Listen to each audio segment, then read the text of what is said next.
Bueno, me alegra verlos. Vamos, Mía, por favor, vamos a empezar.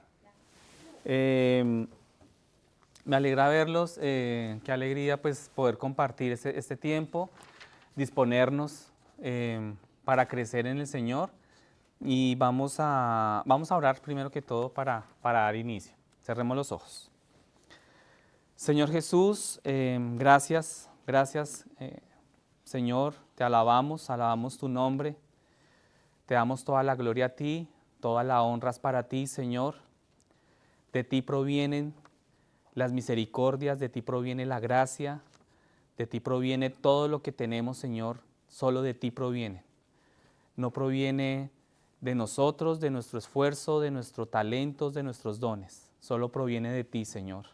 Gracias por tenernos acá, gracias por nuestras vidas, gracias por reunirnos en comunidad, en esta iglesia. Gracias, Señor. Gracias, mi Dios. Te pedimos que nos hables, que nos guíes en este tiempo, que podamos adorarte en espíritu y en verdad, que podamos hacerlo con un corazón quebrantado, humillado ante ti, Señor. Queremos acercarnos a ti para conocerte, Señor. A través de las canciones, a través de la alabanza, a través del estudio de la palabra y a través de la oración, Señor. Queremos acercarnos a ti. En el nombre de Cristo Jesús. Amén y amén. Amén. Salmo 114. Vamos a leer, hoy nos corresponde el Salmo 114. Los prodigios de Dios en el Éxodo.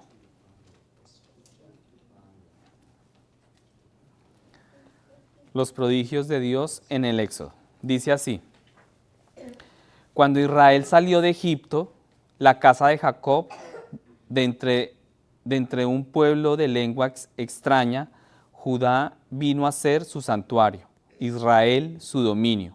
Lo miró el mar y huyó, el Jordán se volvió atrás. Los montes saltaron como carneros y los collados como corderitos. ¿Qué te pasa, oh mar, que huyes? Y a ti, Jordán, que te vuelves atrás. A ustedes, montes que saltan como carneros, y a ustedes, collados que saltan como corderitos. Tiembla, oh tierra, ante la presencia del Señor, ante la presencia del Dios de Jacob, que convirtió la roca en estanque de agua, y en fuentes de aguas el pedernal. Amén. Nos corresponde hoy seguir con nuestro estudio en Santiago. Abran sus Biblias, por favor, en Santiago, capítulo 3, versículo 1 al 12. ¿Sí? Hoy vamos a continuar nuestro estudio a través de este libro de Santiago. Recordemos que Santiago está escribiendo a la iglesia y está tratando ciertos temas relacionados con la madurez en la fe. ¿Sí? Temas, y el tema de hoy es el discurso, es la lengua, es el habla, el uso de nuestras lenguas. Y hablábamos el domingo pasado que Santiago se caracterizó por ser un maestro, un teólogo práctico de la palabra, ¿sí? A diferencia de Pablo,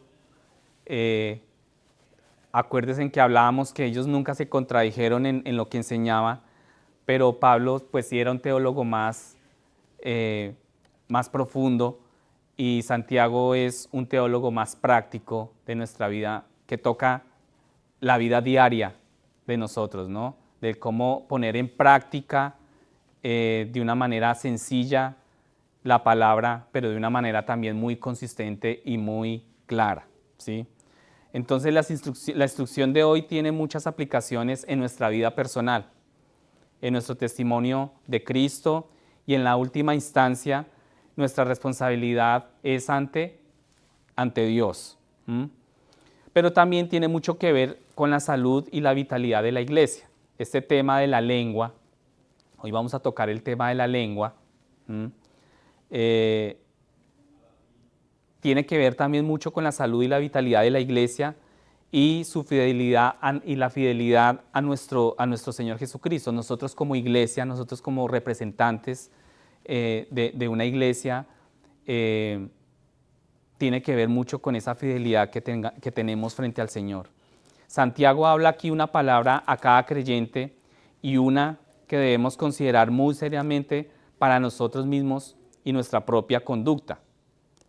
Pero también le dice una palabra directamente a la iglesia. O sea, Santiago aquí está dirigiéndose a la iglesia, ¿sí? Sobre los hombres que van a dirigir la iglesia, ¿sí? Sobre los maestros.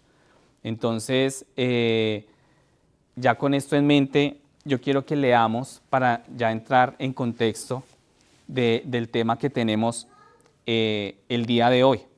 Entonces vamos a Santiago capítulo 3, versículos del 1 al 12. El título que tiene este capítulo dice El poder de la lengua. El poder de la lengua. Dice Santiago: hermanos míos, que no se hagan maestros muchos de ustedes, sabiendo que recibiremos un juicio más severo, porque todos fallamos de muchas maneras. Si alguien no falla en lo que dice, es un hombre perfecto, capaz también de refrenar todo el cuerpo. Ahora bien, si ponemos el freno en la boca de los caballos para que nos obedezcan, dirigimos también todo su cuerpo, miren también las naves, aunque son tan grandes e impulsadas por fuertes vientos, son, sin embargo, dirigidas mediante un timón muy pequeño por donde la voluntad del piloto quiere. Así también la lengua es un miembro pequeño y sin embargo se jacta de grandes cosas. Pues ¿qué gran bosque se incendia con tan pequeño fuego? También la lengua es un fuego, un mundo de iniquidad. La lengua está puesta entre nuestros miembros, la cual contamina todo el cuerpo. Es incendiada por el infierno e inflama el curso de nuestra vida, porque toda clase de fieras y de aves, de reptiles y de animales marinos se pueden domar y ha sido domado por el ser humano. Pero ningún hombre puede domar la lengua. Es un mal turbulento y lleno de veneno mortal. Con ella bendecimos a nuestro Señor y Padre, y con ella maldecimos a los hombres que han sido hechos a la imagen de Dios.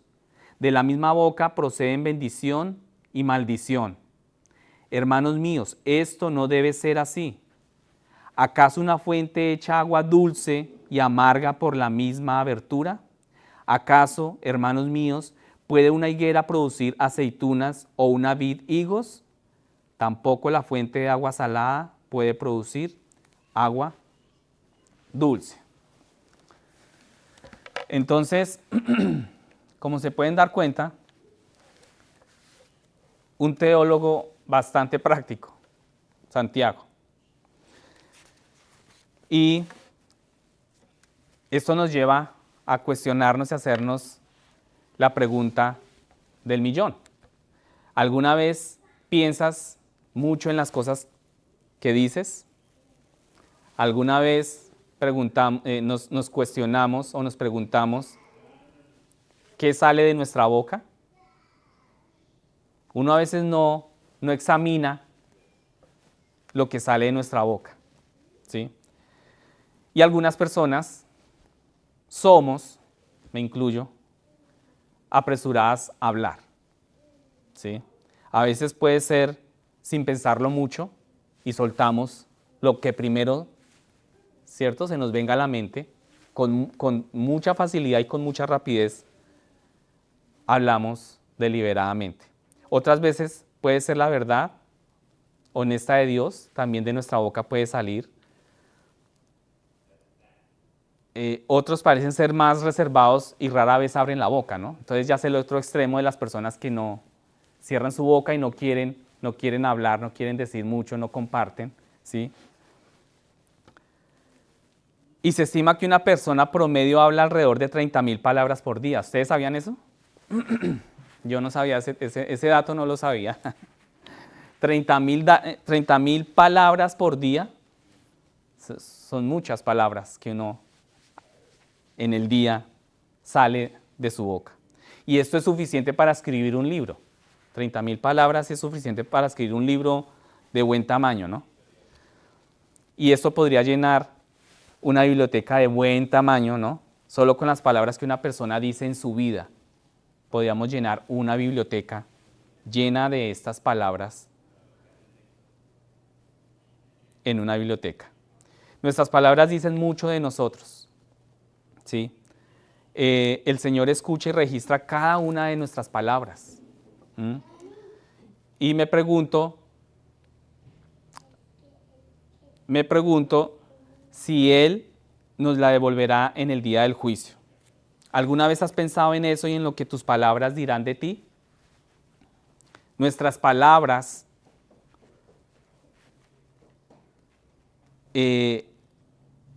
van a llegar a ser en el día del juicio lo que realmente estamos siendo dentro de nosotros, lo que nuestras palabras van a expresar. Y alguna vez les hago la pregunta, ¿alguna vez han pensado en eso, en que tus palabras dirán de ti delante del Señor? Entonces, como mencionamos, el tema que se aborda hoy es la lengua, nuestro discurso, nuestra habla, ¿sí? Santiago aludió a esto en el capítulo 1 diciendo, en el capítulo 1, él ya había tocado este tema de la lengua, dice, si alguno piensa que es religioso sin controlar su lengua, su religión es inútil y se engaña a sí mismo. ¿Sí recuerdan ese versículo que ya lo habíamos leído domingos atrás? Si alguno piensa que es religioso sin controlar su lengua, su religión es inútil y se engaña a sí mismo, ¿sí? Entonces, otra vez nos aconseja y nos dice, sed prontos para oír, ¿sí recuerdan? Lentos para hablar y lentos para enojarnos. Lentos para hablar y lentos para enojarnos, ¿sí? Ahora, él nos dice que el habla controlada es una marca de madurez espiritual. Una persona pausada y que habla prudentemente, que habla bien, es una marca de una persona madura espiritualmente. Esto demuestra que es una persona que su corazón ha sido regenerado, que el Espíritu Santo tiene el control de su mente y corazón, de su corazón, y está controlando a este hombre, y es un hombre o una mujer madura. Aquella persona que controla, que es capaz de controlar su lengua. Entonces vamos a ir al versículo 1 y 2, y como pueden ver, en estos primeros versículos está subrayado acá, si alguno no tropieza en lo que dice, es un hombre perfecto, capaz también de refrenar todo el cuerpo. Si alguien no tropieza en lo que dice, es un hombre maduro. ¿Y cuánta madurez, no? Cuánta madurez. Yo pensaba mucho en esta predicación y me impactó mucho porque, primeramente porque es algo con lo que uno lucha a diario, ¿no? Es algo con lo que uno realmente, personalmente yo me sentí identificado y es algo que uno no vive a diario, ¿sí? Y alguien que no tropieza en lo que dice es un hombre maduro. Y eso es lo que tenemos que anhelar. Poder controlar nuestra lengua. Ahora, todos tropezamos de muchas maneras. Ninguno de nosotros es perfecto, ¿cierto? Eso lo tenemos claro. Todos fallamos. El pastor nos comentaba esta mañana que esta semana que pasó, nos comentaba sobre un episodio que vivió con Eriquita. Y tuvieron una charla, ¿sí? Ellos dos, y el pastor tuvo que admitir que él se había equivocado. Y él tuvo que pedir disculpas y pedir perdón. Y él esta mañana, nosotros lo veíamos a él bastante, bastante tocado por esta enseñanza, porque pues él se daba cuenta que aún le falta mucho a él por, por vivir esta enseñanza, ¿sí? Como a todos nosotros. Y él decía esta mañana, me esfuerzo mucho por no tropezar y a menudo mantengo la boca cerrada, pero de vez en cuando sigue pasando, ¿sí? Nuestra naturaleza caída nos lleva a esto diariamente. Sin embargo, Eriquita, él dice que Eriquita nos puede decir que en donde más el pastor se esfuerza por no tropezar, y es cuando él enseña, ¿sí? Digamos que él se esfuerza mucho en su hogar, pero principalmente también en la iglesia, por no tropezar, porque él es un maestro, ¿sí? Y es allí donde él tiene que hacer uso de su lengua, ¿cierto? Entonces, la palabra aquí tiene un gran número de aplicaciones a nuestra vida personal y a nuestro caminar diario con el Señor. Santiago habla sobre algunos de estos temas y nosotros también pues vamos a mirar en profundidad, pero en este punto él está hablando de maestros en la iglesia, ¿sí? Al comienzo él habla acá y se dirige a maestros en la iglesia, en concreto a aquellos que desean convertirse en profesores. Y la pregunta aquí es, ¿por qué no muchos deberían convertirse en maestros? Y aquí que tenemos dos profesoras, ustedes que hacen uso también de la lengua, ¿cierto? Del habla, del discurso. Tres, ok. Tres maestros, sí, muy bien. No muchos deberían convertirse en maestros porque no todos los que quieren enseñar realmente cumplen con los requisitos de ser maestros, ¿sí? Y un maestro debe ser intachable, marido de una sola mujer, sobrio, prudente, de buena conducta, hospitalario y apto para enseñar. Y esto no son requisitos que nos inventamos, sino esto está en 1 Timoteos 3:2. 1 Timoteos 3:2 dice que debemos ser intachables, marido de una sola mujer, sobrios, prudentes, de buena conducta, hospitalario y apto para enseñar. El maestro debe ser no dado a mucho vino, no violento, no codicioso de dinero, sino gentil, no pendenciero, no codicioso. Eso está en el versículo 3 de 1 Timoteo.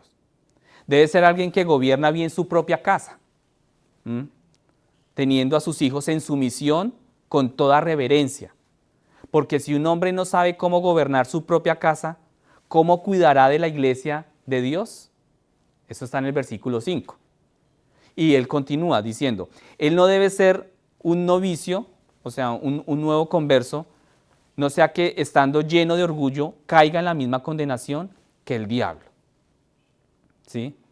Finalmente él debe tener un buen testimonio entre los que están fuera de la iglesia para que no caiga en el oprobio y en la trampa del diablo. ¿Sí? Estos son los requisitos para ser un maestro. O sea, hay que pensarlo antes de hay que pensarlo antes de ser un maestro. Qué gran responsabilidad, ¿cierto? Uno podría decir, qué privilegio, ¿verdad? Pero también qué gran responsabilidad y también qué qué peligro. Qué peligro, ¿verdad?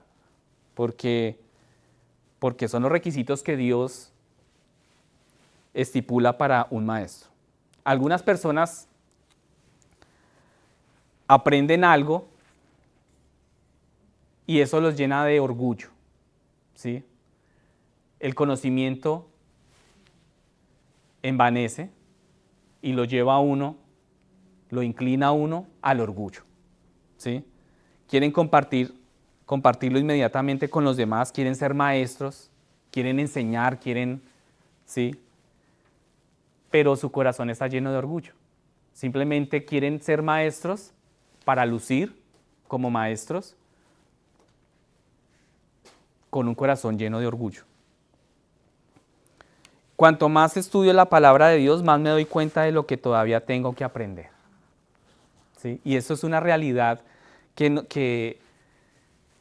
no termina en nosotros. Como creyentes nunca debe terminar, ¿sí? La Biblia nosotros la leemos muchas veces a lo largo de nuestra vida. Yo llevo leyendo la Biblia o sea, hoy en día hay cosas que leo la Biblia y Dios mío, o sea, yo no lo había visto, ¿sí? Y a pesar de que yo ya la había leído anteriormente, pero Dios me está enseñando cosas nuevas. Entonces, todavía tenemos que aprender mucho, mucho más de la Biblia, del Señor, de lo que Dios tiene para nuestras vidas. Cuanto menos quiero transmitir algo nuevo, cuanto menos quiero compartir mis opiniones, más quiero quedarme solo con lo que ha sido afirmado por la iglesia durante generaciones. Y esto nos lleva a que un maestro tiene que ser un hombre de carácter cristiano confirmado, ¿sí? Alguien que se apegará a la palabra de Dios, alguien que se aferre firmemente a la sana doctrina. Un maestro tiene que ser ante Dios primeramente, y él tiene que estar apegado a la palabra de Dios, firmemente aferrado a la sana doctrina. Y tiene que ser alguien que continúe haciendo esto incluso frente a las presiones, frente a las dificultades, frente al sufrimiento. Las presiones de ganar o perder personas, ¿cierto? Las presiones del dinero, el ego, el orgullo. Él tiene que cuidar, un maestro tiene que cuidar del pueblo de Dios como un hombre que sabe que dará cuentas a Dios por sus almas. Eso está en Hebreos 13:17. O sea, el maestro tiene que dar cuentas, el pastor tiene que dar cuentas. Y como maestros tenemos que dar cuentas a Dios por las almas. Entonces, por eso yo digo, qué gran privilegio, qué gran responsabilidad, pero también qué gran peligro. Aparentemente en las iglesias a las que Santiago estaba escribiendo, es que muchos deseaban ser maestros, como hoy en día, ¿no? Hoy en día, ese es el caso del día a día, ¿cierto? Aparecen en internet, lo ves en mucha cantidad, muchos quieren influenciar en otros. Entonces está el tema, la palabra, ¿no? Influencers, ¿no? Pero aparte de eso también hay maestros que aparecen en internet, y el número de personas que escriben también libros son muchísimos más, porque quieren influenciar, quieren hablar a miles de personas, y la cantidad de estudios bíblicos que hay para los hogares también son muchísimos más. Entonces todos hoy día quieren ser maestros, pero no tienen claro y no son conscientes de la gran responsabilidad que esto conlleva. Primera Timoteo 3:1 nos dice que es cierto que el que desea enseñar desea una tarea noble, ¿sí? Pero tal vez lo desearían menos si realmente lo supieran, que recibirán un juicio más estricto. El maestro va a recibir un juicio más estricto porque él tiene la responsabilidad de guiar a otras personas. O sea, nosotros con nuestra lengua podemos destruir a las personas o podemos edificar a las personas, ¿sí? Podemos dar vida o podemos dar muerte con nuestra lengua. Y vuelvo y repito, a mí me impactó durante toda la predicación, esta mañana me impactaba cada enseñanza que Dios nos daba a través de estos versículos.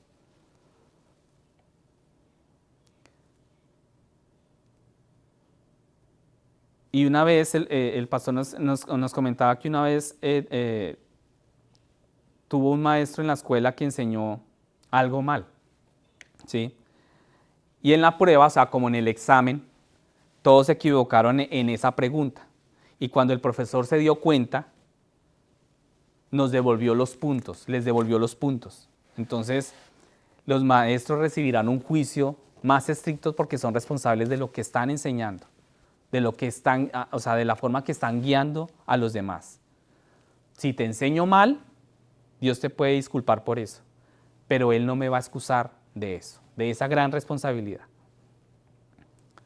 Los maestros tienen la gran responsabilidad de enseñar la verdad, y para enseñar la verdad primero deben conocer la verdad, ¿cierto? Un maestro tiene que trabajar duro para no tropezar en lo que dice. Si puede hacer esto, puede mantenerse en línea, a raya. Y él puede mantener a su iglesia también en línea y a raya. Es un hombre maduro que es capaz de controlar todo su cuerpo. Entonces sabemos que las personas pueden caer en pecado solo por palabras descuidadas. Y nosotros tendemos a hablar palabras descuidadas, fuera de tiempo.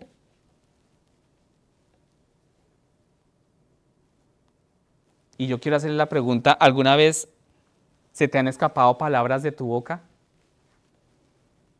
Tal vez no era tu intención, pero ahora están ahí fuera, o sea, las palabras ya tú las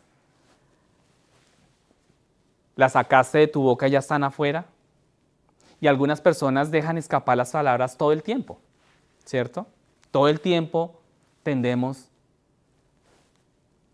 a dañar con nuestras palabras. Todo el tiempo tendemos a destruir con nuestras palabras. De la misma manera, congregaciones enteras pueden ser descarriadas y caer en el error debido a las palabras descuidadas de un pastor. Entonces, en ese orden de idea, imagínense ustedes toda una congregación, y hemos visto, ¿no? Hemos visto hoy en día congregaciones de miles de personas descarriadas, desviándose en doctrinas totalmente erradas y fuera de la Biblia. ¿Sí? ¿Por qué? Por el descuido de la enseñanza de un pastor. Entonces ahora yo quiero que miren el versículo 3 al 5. Dice, está subrayado, dirijamos también todo, porque dice, ahora bien, si ponemos el freno en la boca de los caballos para que nos obedezcan, dirigimos también todo su cuerpo. ¿Alguna vez aquí hay personas que han montado a caballo? ¿Sí? Andresito ha sido un de esos jinetes, ¿cierto? ¿O alguna vez quien ha navegado un barco? ¿Ha tenido la oportunidad de navegar un barco? Montar a caballo. ¿El pastor montó a caballo? ¿Pastor montó a caballo? Sí. Yo, muchos años, yo también, sí. Yo también tuve la oportunidad una vez. Navegar un barco sí no he tenido la oportunidad. Pero sabemos que un caballo es un animal muy grande, ¿cierto? Y el caballo se dirige a través de un instrumento en su boca. Tiene muchos nombres, le dicen broca, ¿sí? Una pieza metálica. Es una pieza pequeña que se le pone en la boca al caballo, ¿sí? Y ustedes saben que el jinete hace que ese caballo obedezca con ese instrumento que se le coloca en la boca. Para detenerse, para dirigirse a la derecha, a la izquierda, ¿sí? Y el caballo se dirige a donde la voluntad del jinete desea que se dirija, ¿cierto? De la misma manera los barcos, ustedes saben que son barcos de miles de toneladas, hay barcos gigantes y estos son impulsados por motores o por vientos, pero tienen un timón. Y a propósito de la oración de Carito, tienen un timón muy pequeño, ¿cierto? Tienen un timón muy pequeño y son dirigidos por un timón muy pequeño, siendo una nave un barco tan grande. pero puede guiar toda esta nave. Incluso los cruceros o buques de carga más grandes hoy en día pueden ser dirigidos por un timón demasiado pequeño. Y el piloto lo dirige como él desea, como él quiere, por donde él quiere. La idea aquí es que el predicador pueda dirigir a toda la congregación con el pequeño timón de su boca, ¿sí? Su lengua. Su lengua es ese timón pequeño que dirige toda una congregación. Todo ese barco va a ser dirigido a través de ese timón, que es la lengua, que es la boca, ¿sí? Tal vez hayas visto esto o hayas experimentado esto. Iglesias enteras se movieron en una dirección por lo que dice el pastor, piloteado en este o en aquel programa como él quiere dirigirlo, ¿sí? Y los predicadores son movidos, mueven una congregación a izquierda o a derecha en una sana doctrina. Y es simplemente orgullo y arrogancia que cualquier pastor piense que conoce mejor las doctrinas de la iglesia que la iglesia misma. Y se han visto casos donde el pastor se llena de arrogancia por su conocimiento, se llena de orgullo por su conocimiento y dirige mal toda una congregación, dirige mal el barco. Es arrogancia también pensar que la iglesia es suya para dirigirla, que la sana doctrina es el ancla de nuestras almas. En Hebreos 6:19 dice, la sana doctrina es el ancla de nuestras almas. Entonces, es arrogancia pensar que la iglesia es de uno, y que uno la dirige como uno quiere. Pero es como el Espíritu Santo quiere dirigirla. Pero algunos de estos hombres necesitan que se los metan en la boca, o sea, como el caballo, ¿no? Como el instrumento metálico.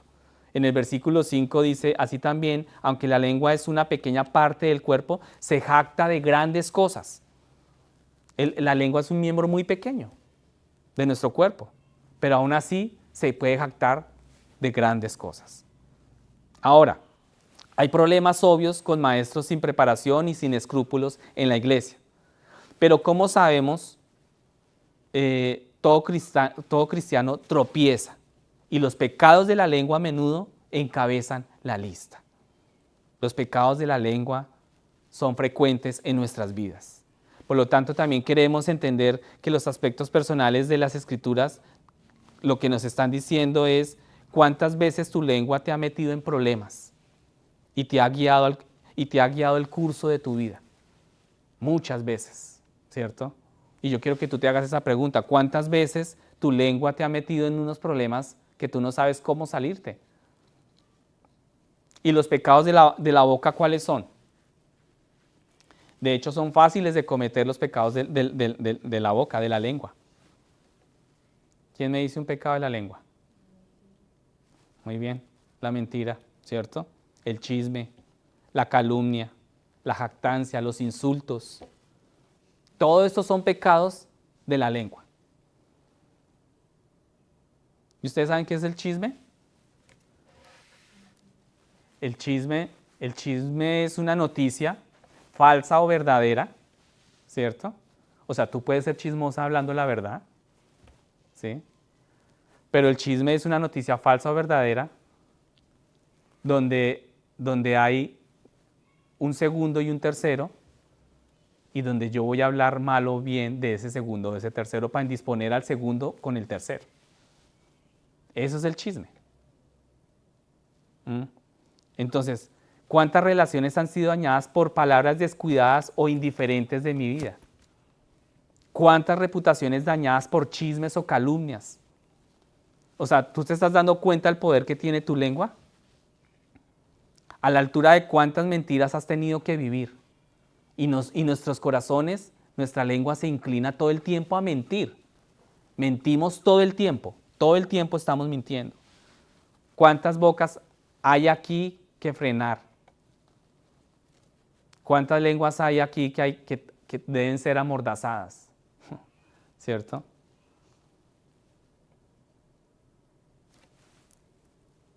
Una vez el pastor escuchaba una historia de otro pastor que tenía un chisme notorio en la iglesia, una señora que le gustaba bastante el chisme, y ella permanecía colgada del teléfono todo el tiempo, la mayor parte del día, colgada del teléfono, hablando con el hermanito, con la hermanita, con todos los de la iglesia, ¿sí? Se la pasaba todo el tiempo.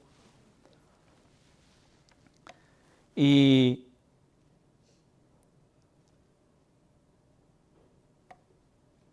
esta señora compartió, hablaba de todo el mundo,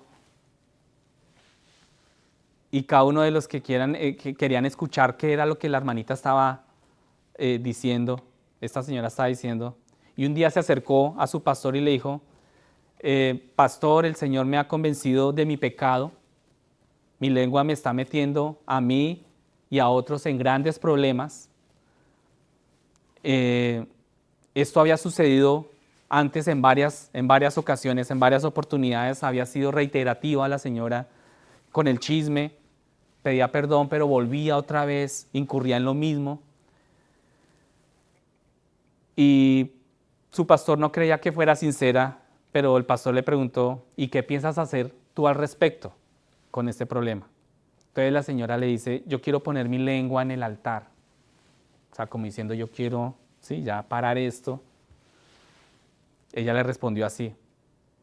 Entonces el pastor le dijo, no estoy seguro de que haya, no, o sea, muy bien, pero no estoy seguro que haya un altar lo suficientemente grande para tu lengua.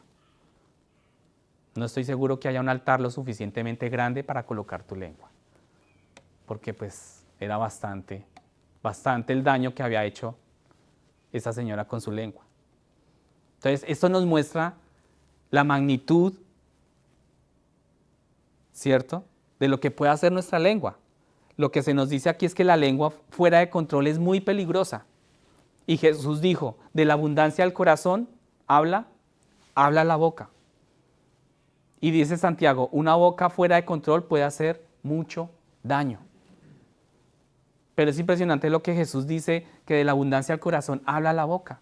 Y realmente de lo que hay en nuestro corazón es lo que es expresado por nuestras palabras, por nuestra boca. Amén. Seguimos en el versículo 5 a 6, del 5 al 6, por favor, pasemos a estos versículos. Y aquí hay algo también sorprendente porque dice que la lengua es un fuego. Y no sé si aquí alguna vez han visto ustedes un incendio forestal. Por noticias las hemos visto, ¿no?, por televisión. Y casi que todos los años, de hecho hace poquito en Bogotá se incendiaron los cerros, ¿no? Estaba el clima, sol todos los días, ¿verdad? Y los cerros orientales de Bogotá se incendiaron.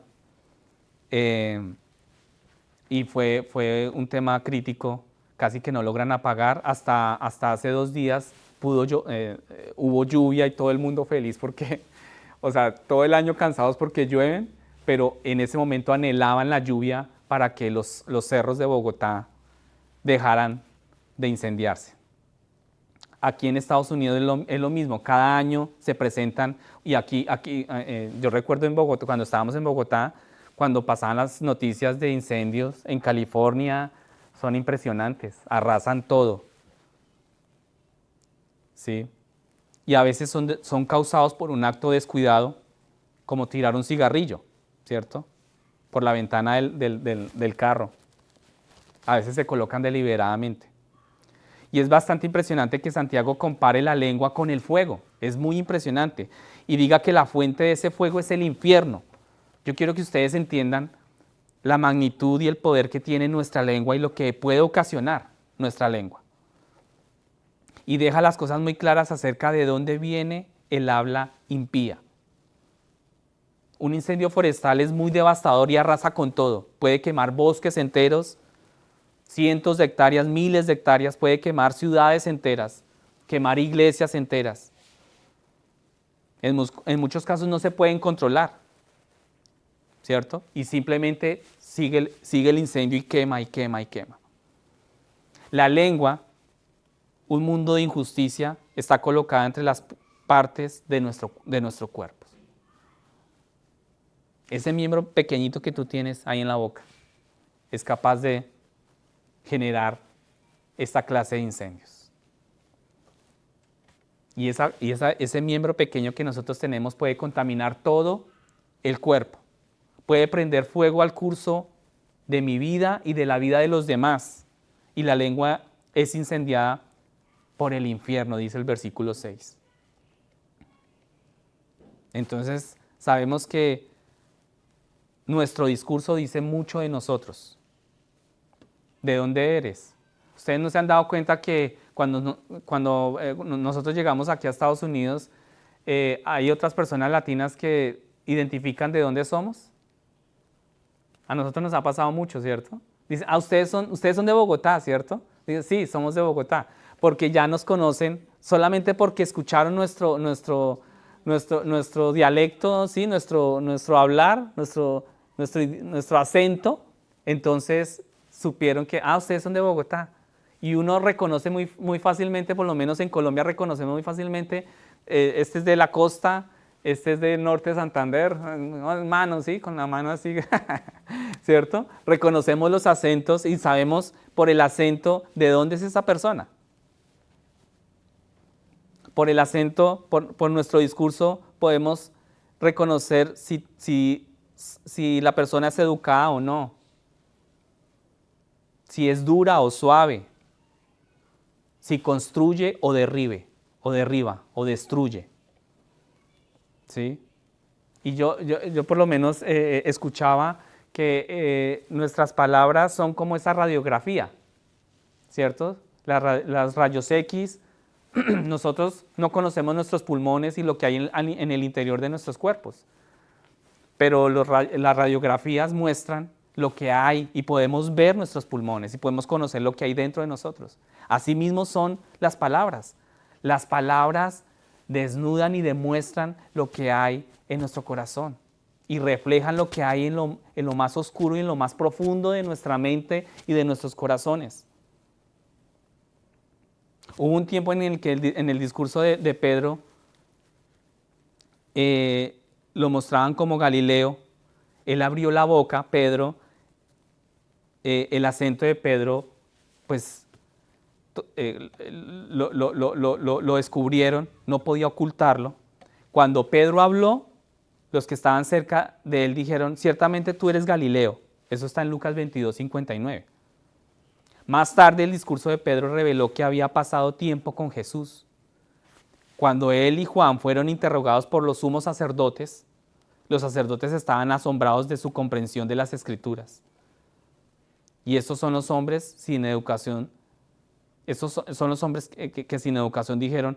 Entonces se dieron cuenta que estos hombres habían pasado tiempo con Jesús en Hechos 4:13. Los sumos sacerdotes entendieron que ellos habían pasado mucho tiempo con Jesús por la forma en que ellos hablaban. Entonces realmente es solo el tiempo con Cristo que puede domar, es solo el tiempo que tú pasas con Cristo donde nosotros podamos domar nuestras lenguas. Es difícil domar nuestra lengua, pero es solamente en esa comunión con Cristo que tú puedes domar la lengua. Cuando nos pasamos tiempo con Él, nuestras lenguas pueden llegar a ser capaces de cosas terribles, ¿sí? Pero con Cristo, en comunión con Él, podemos domar nuestra lengua. En el versículo 7 al 8 nos dice acá que ningún hombre puede domar la lengua. Es un mal inquieto lleno de veneno mortal. ¡Wow! O sea, eso es fuerte. O sea, nuestra lengua es un mal inquieto lleno de veneno mortal. Entonces, aquí hay una pregunta y dice, ¿ustedes alguna vez han visitado Disney o SeaWorld? ¿SeaWorld? No, y nosotros estando en Estados Unidos y no hemos ido. SeaWorld, el pastor ha estado en SeaWorld, sí. SeaWorld es ese show de marino, ¿no? De ballenas, grandes animales, inmensos animales donde son domados, ¿cierto? O para no ir tan lejos, los circos, ¿alguna vez alguien ha estado en un circo? Sí. Ah, sí, no, sí. No, pues tampoco, no, o sea, no. ¿Cierto que sí? Cuando nosotros hemos ido a un circo, ¿nosotros qué vemos en los circos? Grandes animales salvajes siendo domados por el hombre, ¿cierto? Elefantes que son conducidos como el domador quiere. Desafortunadamente, con toda la habilidad que tenemos en esta clase de cosas que el hombre ha llegado a hacer, de domar estos animales salvajes, grandes animales, todavía tenemos dificultad para domar este pequeño miembro, que es la lengua. Mucha dificultad. Incluso los santos más maduros dicen cosas que desearían poder retractarse. Y pensemos en nosotros mismos, ¿cierto? Las palabras que le decimos a nuestra esposa, al esposo, a nuestros padres, a nuestros hijos.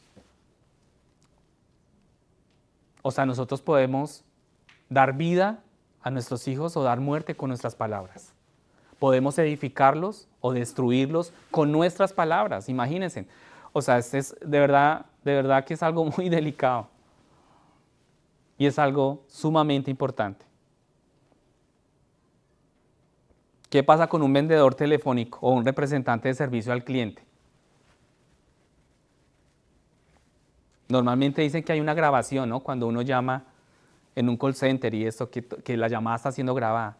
Pero si hubiera una grabación de todo lo que hemos dicho el último mes o incluso la última semana, ¿a ti te gustaría escuchar lo que tú dices durante la última semana, durante el último mes?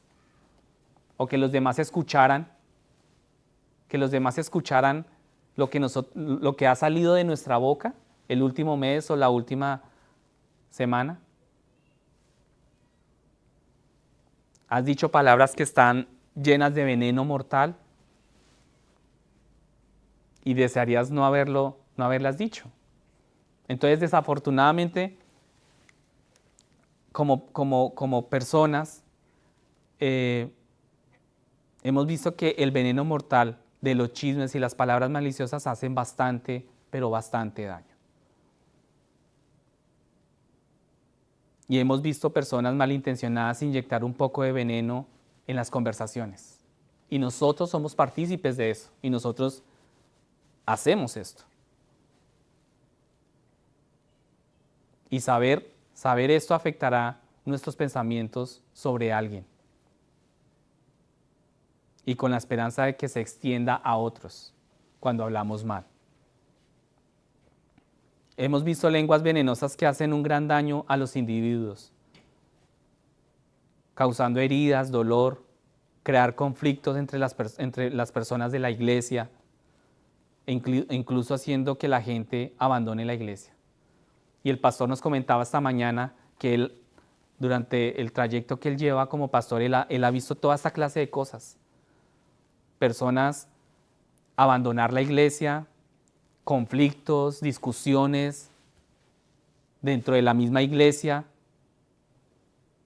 muchos problemas, pero solamente hay una cura para la lengua impía y es la regeneración. Y es interesante notar en Romanos 10:9 dice: si confiesas con tu boca que Jesús es el Señor y crees en tu corazón que Dios le levantó de los muertos, eres salvo. Si confiesas ¿con qué? ¿Con quién? Con tu boca que Jesús es el Señor y crees que en tu corazón que Dios le levantó de los muertos, eres salvo. Y des en cuenta el vínculo que siempre ustedes van a encontrar entre el corazón y la lengua. Siempre va a haber un vínculo del corazón a la lengua. De la abundancia al corazón, habla la lengua. De lo que hay en tu interior, eso es lo que tú expresas. Y fácilmente tú vas a reconocer una persona lo que habla, que hay en su interior, a través de lo que tú estás escuchando de esa persona que está diciendo. Nuestras bocas y nuestras almas deben cantar a dúo. La lengua y el corazón deben tener la misma melodía. Y también es interesante notar que cuando Jesús sanó al hombre que no podía hablar, las Escrituras dicen que Cristo tocó su boca. Si Cristo te ha salvado, también te ha tocado la boca. Si estamos acá, tú y yo estamos acá, es porque el Señor está regenerando, está redimiendo nuestra boca. Y necesitamos su ayuda para controlar nuestras lenguas. Porque muy a menudo encontramos exactamente lo que Santiago dice aquí. En el versículo siguiente, en el versículo 9 al 10, pienso que es el versículo, y a mí me impactaba, anoche hablábamos con mi esposa y descubríamos que es el versículo clave del día de hoy. Es el versículo donde nos dice realmente por qué la lengua puede hacer tanto daño y por qué yo tengo que entender que el pecado de las palabras de mi boca tienen que ser santificadas y tienen que ser cambiadas. En el versículo 9 al 10, yo quiero que miren conmigo, dice, con ella bendecimos a nuestro Señor y Padre, y con ella maldecimos a los hombres que han sido hechos a la imagen ¿de quién? De Dios. De la misma boca proceden bendición y maldición, hermanos míos. Esto no debe ser así. Entonces, de la misma abertura también derramamos maldiciones. Maldecimos a las personas que están hechas a la imagen de Dios y esto no debería ser así. Debemos entender que las personas, que tu prójimo, tu esposo, tu esposa, nuestros hijos están hechos a la imagen de Dios.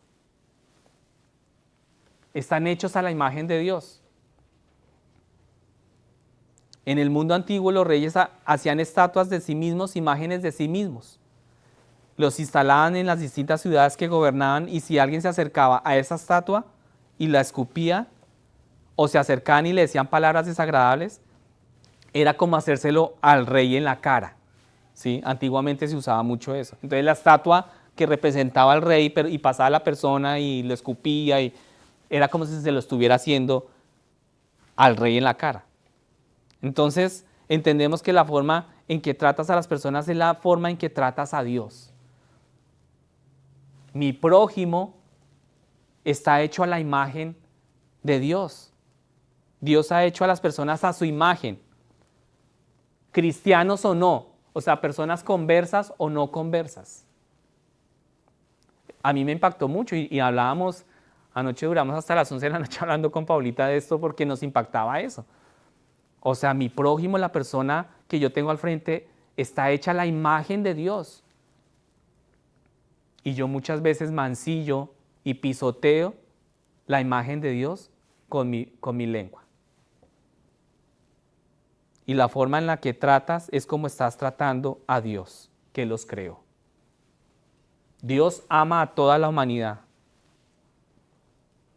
que no solo nos hizo, pero Él envió a su Hijo a morir por nosotros, para que todos los que creen en Cristo no perezcan, mas tengan vida eterna. Cuando nos acercamos a otro ser humano, a nuestro prójimo, sea cristiano o no, entiendan muy bien eso, porque muchas veces como que hacemos la diferencia del no cristiano con el que no cree en Cristo, con el cristiano o no cristiano, y le decimos cosas desagradables o hacemos cosas desagradables o incluso pensamos cosas desagradables, le estamos haciendo eso al Dios que los hizo. Entonces, entendamos algo, y es que el hombre escucha nuestras palabras, pero Dios escucha y conoce lo que hay en nuestra mente y en nuestro corazón. El hombre escucha lo que tú dices, pero Dios sabe lo que hay dentro de ti. Para el creyente esto debería ser impensable. ¿Por qué? Entonces nos dice en el versículo 11 al 12, ¿un manantial derrama agua dulce y amarga por la misma abertura? La respuesta es obviamente no. Ustedes saben que eso no pasa. Un manantial no vierte dos tipos de agua de una boca. O dos frutos no crecen en la misma planta. Tampoco un manantial de agua salada puede dar agua dulce. Nunca ocurre eso.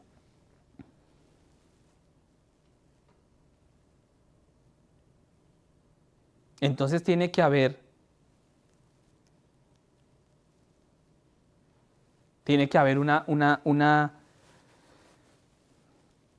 una consistencia en lo que estoy diciendo y en cómo estoy viviendo y hablando. No, de un manantial no puede salir agua salada y dulce al mismo tiempo. El pastor nos contaba una historia acerca de un cristiano profesante que se enojó en el trabajo y dijo muchas cosas desagradables, bastantes. Maldijo bastante. Y se sintió avergonzado y se disculpó con sus compañeros de trabajo. No sé por qué dije eso. En realidad ese no soy yo. Ustedes se han visto que muchas veces uno dice eso. Uy, no, discúlpame, pero ese no era yo. Lo que dije, ese no soy yo. Pero el compañero de trabajo respondió sabiamente, debe haber estado en ti o no podría haber salido de ti. Y es así. Uno muchas veces usa esa frase. Perdóname, mi amor, yo no soy así. Eso es falso. Yo sí soy así. El pecado sí está en mí. Mi corazón no está bajo el control del Espíritu Santo, y mucho menos mi lengua. Y acordémonos que el vínculo que hay del corazón a la lengua. Acuérdate que el hombre puede escucharte, ¿cierto? Pero Dios puede escucharte, pero también puede ver lo que hay en los rincones de tu corazón y de tu mente. ¿De dónde proviene el manantial? Un manantial es de una sola fuente, es dulce o es amargo. Sin embargo, donde esa corriente se encuentra con otra, las aguas pueden mezclarse, se pueden mezclar, pero de la boca del manantial sale solamente una fuente, dulce o salada. Si la lengua es inconsistente, hay algo mal en el corazón. Si tú ves que tú no puedes controlar tu lengua, y muchas veces nosotros creemos que debemos entonces, como de una forma moralista, entonces empezar a controlar nuestra lengua o de pronto no hablar, ese no es el punto. El punto y la raíz del problema es nuestro corazón. Cuando Pedro estaba fuera de la comunión con Cristo, pronunció algunas palabras bastante desagradables. Ustedes recuerdan que Pedro, cuando arrestaron a Cristo, Pedro, los discípulos salieron corriendo, huyendo, asustados. Y las personas empezaron a identificarlo. Tú eres de Cristo, tú estabas con Él. Y Pedro empezó a maldecir, a negarlo, ¿sí recuerdan? Pero Pedro salió y lloró amargamente y confesó sus pecados. Su comunión con Cristo fue restaurada y comenzó de nuevo. Entonces podemos darnos cuenta con esta historia de Pedro que a pesar de que él maldijo y negó a Cristo en un momento, también en un momento él lloró amargamente, se arrepintió y su relación con Cristo fue restaurada. La lengua que bendice a Dios y luego se da vuelta y maldice a las personas tienen un problema y una necesidad de una medicina espiritual. Podemos venir a la iglesia los domingos, pero si salimos de acá y maldecimos,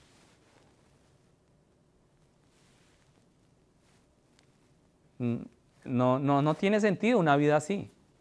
Si venimos con nuestra lengua y cantamos esos himnos, que a veces se nos dificulta un poquito encontrar pero los cantamos y alabamos a Dios con nuestra lengua, y luego nos subimos al auto, llegamos a nuestra casa, discutimos, hablamos cosas que no son en nuestro hogar, a nuestros hijos, herimos con nuestra lengua. La lengua que se levanta por la mañana para la oración y el tiempo devocional y tiene un tiempo de oración y lee la Biblia. Y luego maldice, llega al trabajo y maldice. No tiene sentido. La lengua que pronuncia un sermón el domingo luego tropieza para llevarlo a cabo durante toda la semana. La medicina que realmente necesitamos es arrepentirnos, confesar nuestro pecado y la renovación de nuestro compromiso con Cristo. Esa es la medicina que necesitamos. Así que, para concluir, hay 4 cosas que podemos hacer con nuestras palabras. ¿Sí? La primera es decir por favor y gracias. Cuando usamos estas palabras, estás tratando a otras personas como personas, ¿sí? No como cosas que están aquí para servirte. Entonces estamos mostrando aquí respeto y gratitud. Lo segundo, decir lo siento o perdón, ¿sí? Decir un perdón. Aceptar la responsabilidad por lo que hemos hecho que han lastimado a otras personas. No ignoremos el mal que hace nuestra lengua, no lo ignoremos. Y yo sé que de aquí en adelante, entendiendo que mi prójimo, cristiano o no, es imagen de Dios y que yo soy imagen de Dios, de aquí en adelante vamos a empezar a pedirle a Cristo que nos ayude a domar la lengua. Amén. El tercero es decir un ¿qué? Te amo. Sí que nos cuesta decir te amo. Te amo, mi amor.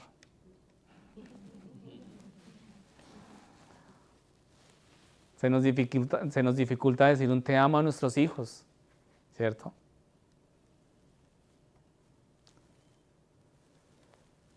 Pero el pastor aquí no lo dice de un sentido romántico, ¿no?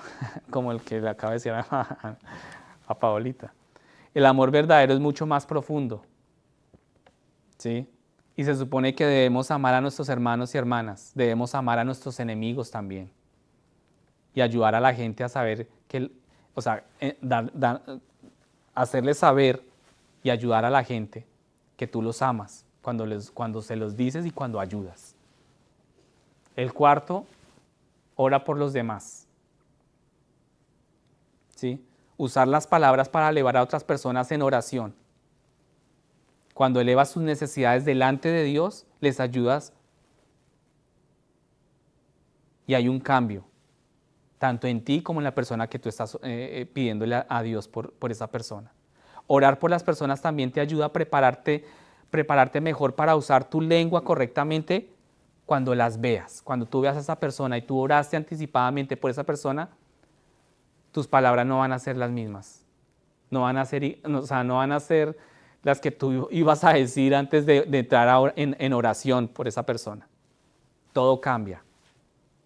Entonces, ya para cerrar, el animal más difícil de domesticar no viene de la naturaleza. Vive detrás de nuestros dientes, ¿sí? Debemos tomar el control de ella, debemos hacer esto con la ayuda del Espíritu de Dios. Debemos usar nuestras palabras no solo para bendecir a Dios, sino también para bendecir a los que Él ha hecho. Amén. ¿Se aprendieron?